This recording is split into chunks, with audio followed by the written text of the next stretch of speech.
Good morning everyone. कैसे हैं आप सभी? आई होप आप सभी लोग अच्छे होंगे, स्वस्थ होंगे, अच्छे से पढ़ाई कर रहे होंगे। मैं निकिता चौधरी स्वागत करती हूँ आप सभी का हमारे एग्जाम जर्नी परिवार में। और आज के इस छोटे से डिटेल सेशन में हम कल तक के करंट अफेयर्स के सभी इंपॉर्टेंट क्वेश्चंस जो हमारे एग्जाम के पॉइंट ऑफ व्यू से काफी इंपॉर्टेंट हो जाते हैं, उन सभी क्वेश्चंस को हम कवर करने वाले हैं। आज का हमारा पहला क्वेश्चन हो जाता है, which countries are announced as the official partner country for 25th hornbill festival. तो आपसे पूछ रहा है कि जो 25th हॉर्नबिल फेस्टिवल है उसके लिए जो ऑफिशियल पार्टनर कंट्रीज है वो कौन रहने वाली है। तो देखो, ये जो ऑफिशियल कौन सा एडिशन है, हॉर्नबिल फेस्टिवल का कौन सा एडिशन है, 25th। पहली चीज तो इंपॉर्टेंट ये हो जाती है, जो ऑफिशियल आधिकारिक जो पार्टनर कंट्रीज हो जाती है इस बार के हॉर्नबिल फेस्टिवल में, वो हो जाती है जापान, वेल्स। कौन सी? जापान और वेल्स। इसके साथ साथ हम ये भी याद रखेंगे, ये जो हॉर्नबिल फेस्टिवल है ये हमारे इंडिया का काफी इंपॉर्टेंट फेस्टिवल है और ये सेलिब्रेट किया जाता है नागालैंड में। कहाँ सेलिब्रेट किया जाता है? नागालैंड में। इसको हम फेस्टिवल्स ऑफ फेस्टिवल के नाम से भी जानते हैं, यानी इसको हम त्योहारों के त्योहार के नाम से भी जानते हैं। इसका नाम कहाँ से पड़ा? इसका नाम पड़ा हॉर्नबिल नाम की एक बर्ड होती है ना, एक बड़ी सी कलरफुल बर्ड होती है, उसके नाम पे इस फेस्टिवल का नाम पड़ा है हॉर्नबिल। कौन सी दो ऑफिशियल पार्टनर रहने वाली है इस बार इस फेस्टिवल में? ये रहने वाली है जापान और वेल्स। एडिशन कौन सा है? एडिशन 25th है। ये दो चार जो चीजें इंपॉर्टेंट है इनको आप याद रखेंगे, नोट डाउन करते हुए चलेंगे। हैंड रिटन नोट्स बना रहे हो ना? आज मैंने स्टार्टिंग में नहीं बोला तो कॉपी पेन लेना भूल गए होंगे बहुत सारे नालायक बच्चे, है ना? भाग के जाओ फटाफट से उठ के, कॉपी पेन लेके आओ, है ना? नोट्स बनाने मैंडेटरी है, बनाने ही है, कोई ऑप्शन नहीं है आपके पास। Next question. तब तक में हम नेक्स्ट क्वेश्चन पढ़ते हैं। बाकी जो बच्चे नोट्स बना रहे हैं बहुत अच्छे, जो नहीं बनाना स्टार्ट किया था वो भाग के पहले उठ के जाओ, कॉपी पेन लेके आओ, क्लास स्टार्ट करना। दूसरा क्वेश्चन हमारा क्या हो जाता है, PM Modi receive prestigious highest honour from which Caribbean country. तो आपसे पूछ रहा है कि हमारे जो प्रधानमंत्री नरेंद्र मोदी जी है उन्हें किस कैरेबियन कंट्री के हाईएस्ट सिविलियन अवार्ड यानी कि सर्वोच्च नागरिक सम्मान से सम्मानित किया गया है। तो कौन सी कंट्री हो जाती है? ये हो जाती है ग्वाना और डोमिनिका। ग्वाना और डोमिनिका। तो देखो, अभी हमारे प्रधानमंत्री नरेंद्र मोदी जी को ग्वाना के ऑर्डर ऑफ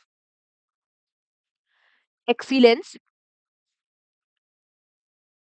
और डोमिनिका अवार्ड ऑफ ऑनर से सम्मानित किया गया। ठीक है, ये भी याद रखना, नाम भी आपसे डायरेक्टली पूछ लेगा कि जो ऑर्डर ऑफ एक्सीलेंस है ये किस कंट्री का है। ठीक है, तो आपको नाम भी याद रखना है। इसके साथ साथ इनको बारबाडोस, बारबाडोस की ऑर्डर ऑफ फ्रीडम से भी सम्मानित किया गया। याद रखना, मोस्ट इंपॉर्टेंट क्वेश्चन है। जितने भी अभी अपकमिंग एग्जाम्स आ रहे हैं कहीं ना कहीं आपको ये क्वेश्चंस जरूर टकराएंगे। इसके साथ साथ हमने कल परसों की क्लास में पढ़ा था ऑर्डर ऑफ नाइजर, जो क्या है, सेकंड हाईएस्ट सिविलियन अवार्ड है नाइजीरिया का।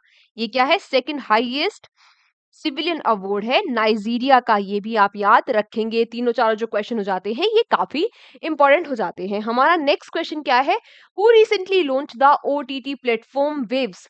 अभी हाल ही में वो कौन है जिसने ओटीटी प्लेटफॉर्म वेव्स, वेव्स के नाम से एक ओटीटी प्लेटफॉर्म लॉन्च कर दिया है? तो ये कौन हो जाता है? प्रसार भारती। कहाँ पे लॉन्च किया है? तो देखो, अभी हाल ही में सेलिब्रेट हो रहा था क्या, वर्ल्ड टेलीविजन डे। ये जो वर्ल्ड टेलीविजन डे है, अब हम ये कब सेलिब्रेट करते हैं? ये सेलिब्रेट किया जाता है 21 नवंबर को। एक तो डायरेक्ट क्वेश्चन आपका ये हो गया कि वर्ल्ड टेलीविजन डे जो होता है वो कब सेलिब्रेट करते हैं? 21 नवंबर को।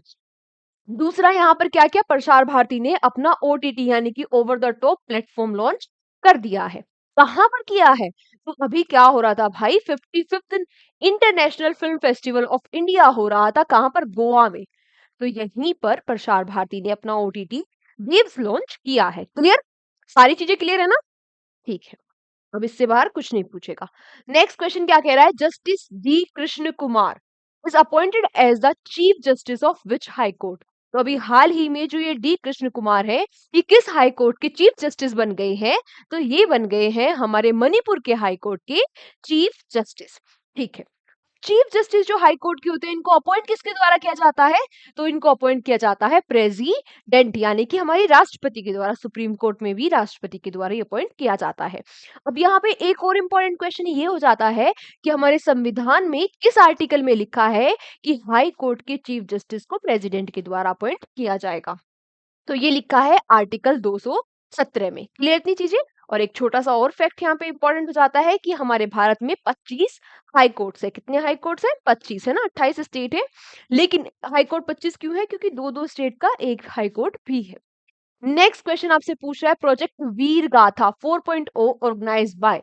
जो प्रोजेक्ट वीर गाथा है ये किसके द्वारा ऑर्गेनाइज कराया गया है, आपसे ये पूछ रहा है।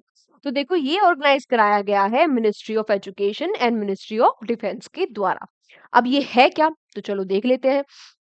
ये है कि इसमें 1.76 करोड़ जो स्कूल स्टूडेंट्स है पार्टिसिपेट करेंगे। क्या पार्टिसिपेट करेंगे?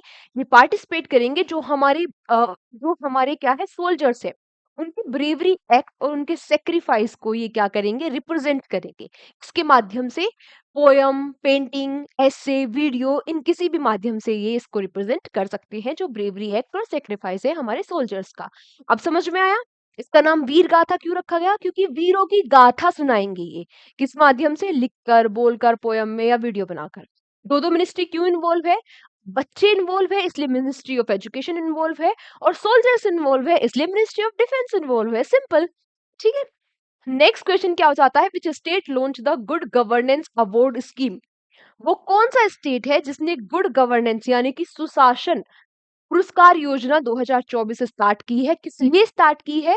तो गुड गवर्नेंस को प्रमोट करने के लिए स्टार्ट की है। तो ये हमारा कौन सा स्टेट हो जाता है? ये हो जाता है हमारा हरियाणा। ठीक है।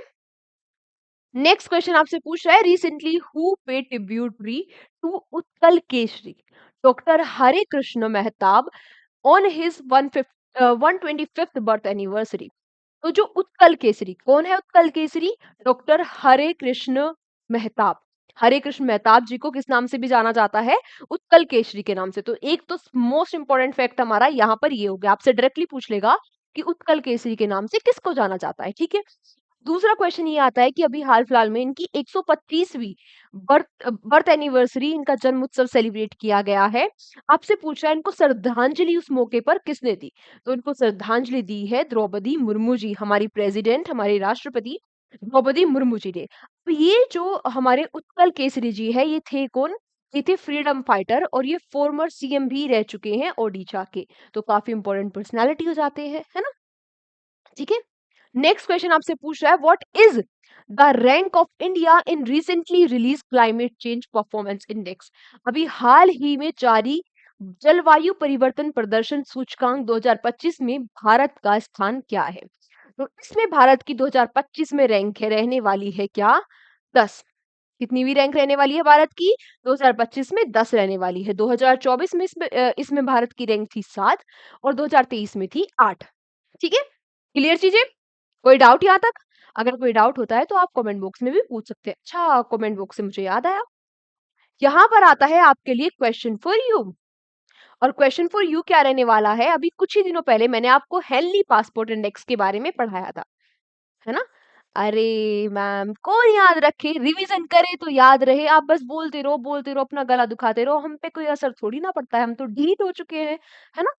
रिवीजन तो हमें करना नहीं है, आप कहते रहो, क्या होगा? आज आप कह के चले जाओगे, फिर हम कानों ऐसे जाते हैं, कानों के श्श करके बातें निकल जाती है ना? हवा की तरह। हेनली पासपोर्ट इंडेक्स, आपको क्या बताना है? इस हेनली पासपोर्ट इंडेक्स में भारत की क्या रैंक है और इसको टॉप किसने किया है? दुष्ट प्राणियों, अभी भी समझ जाओ मेरी बात। आपको क्या करना है? आपको बस इतना करना है करंट अफेयर्स के लिए, जो भी मैंने आपको पढ़ाया उसका एक तो आपको हैंड रिटन नोट्स बनाने हैं। कल की क्लास को लेने से पहले एक बार आज की क्लास को रिवाइज कर लेना है। कितना टाइम लगेगा भाई अपने नोट्स को एक बार रिवाइज करने में? मैक्सिमम 10 मिनट, बस इतना करना है आपको, है ना? कितना टाइम लगता है ये नोट्स बनाने में? 20 मिनट, आधा घंटा मान लो, पर उससे ज्यादा तो लग ही नहीं सकता, है ना? इसका मतलब आप सही तरीके से नोट्स बना रहे हो। बस इतना सा ही तो काम करना है। और रिवीजन देखो, उसके बाद आपने इतना काम कर लिया, फिर मैं आपको संडे को सारी चीजें रिवाइज करवा रही हूँ, फिर मैं मंथली में सारी चीजें रिवाइज करवा रही हूँ, है ना?